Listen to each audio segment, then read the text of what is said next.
Market to Market is everywhere you are. Subscribe to Market on YouTube, find us on the PBS video app to stream on demand, and add our 3 podcasts on your favorite podcasting app. Today, Ukraine has no choice. We have to limit our export to ensure our survival, because we don't understand where we'll have the opportunity to start our agriculture season. This week, Ukraine's Minister of Agriculture addressed the European Parliament on the issue of food security as Russia's protracted invasion of Ukraine limped past the 1-month mark. Continued attacks have left outlook for the embattled country's winter wheat harvest stuck in the mud, while spring grain planting expectations have been cut in half from pre-war predictions.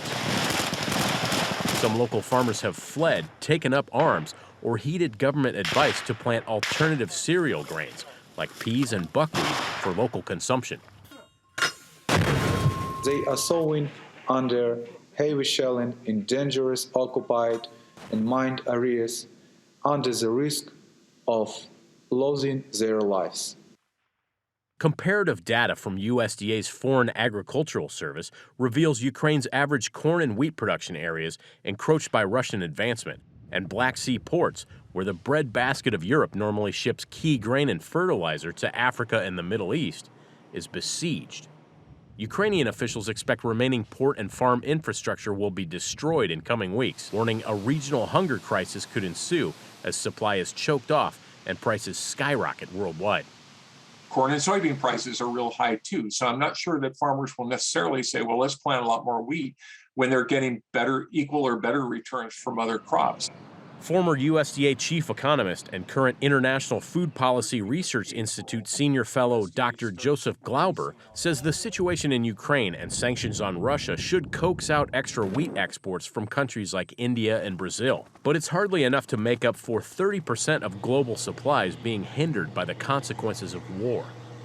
Ukraine alone is like 50% of the global share of sunflower oil export. And my understanding is those crush operations are not operating right now. So there's a lot of sunflowers that were harvested from the previous crop that haven't been processed and haven't been gone to market yet. Some commodity analysts are bullish soybeans as Ukrainian oilseed supply is disrupted. We are in the process of working out with our European friends what it would take to help alleviate the concerns relative to food shortages. President Biden pledged over $1 billion in humanitarian aid this week while on a trip to Europe, and another $11 billion over the next 5 years to address global food security as a result of the war. Additionally, NATO allies ratcheted up another round of sanctions on Russian individuals and entities, including 40 Russia defense companies and more than 300 members of the Duma, Russia's ruling legislative body. For Market to Market, I'm Josh Bittner.